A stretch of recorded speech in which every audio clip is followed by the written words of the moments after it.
At this time of year, the church reflects upon the end times.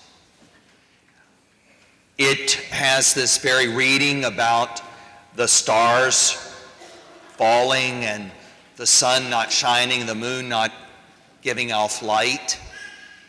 And it names a truth. Even scientists know that this world will come to an end.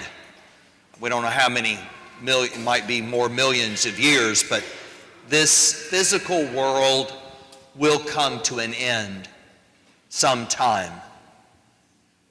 But the one we worship today is everlasting, ever living. And that is why we are glad to be here and to be signed with his victory cross. That is why it's so important for us, because it is our vision of hope, of joy, of gratitude, that his cross has conquered. The second reading from Hebrews says, Jesus' sacrifice was unlike any other sacrifice made. Because, people made sacrifices and offerings for their sins. They did it over and over and over again. But they had to keep doing it over and over and over again. It was limited in its power and in its effect. Jesus sacrificed once and for all time. And that is what we see, the sacrifice of the cross. That's why we look on that and find it a sign of hope. Because we see this sign of how much he loved us.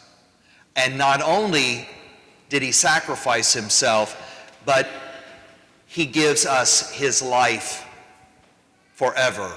It wasn't just a death. It was a death unto life. So every time we gather here, we participate in this sacrifice. We join ourselves to the sacrifice of Christ.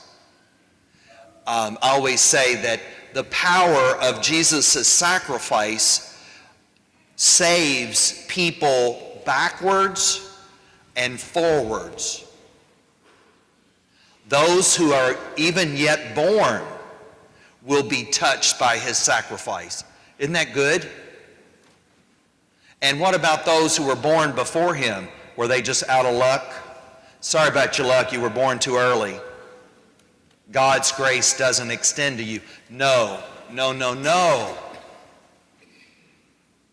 The power of this sacrifice goes back all the way to Adam and Eve, to the very beginning. No one is excluded. No one is untouched by the power of this gift.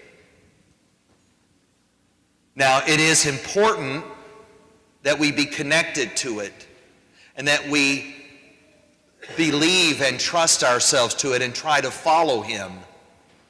There are consequences to our decisions. Our life does matter, and what we do does matter.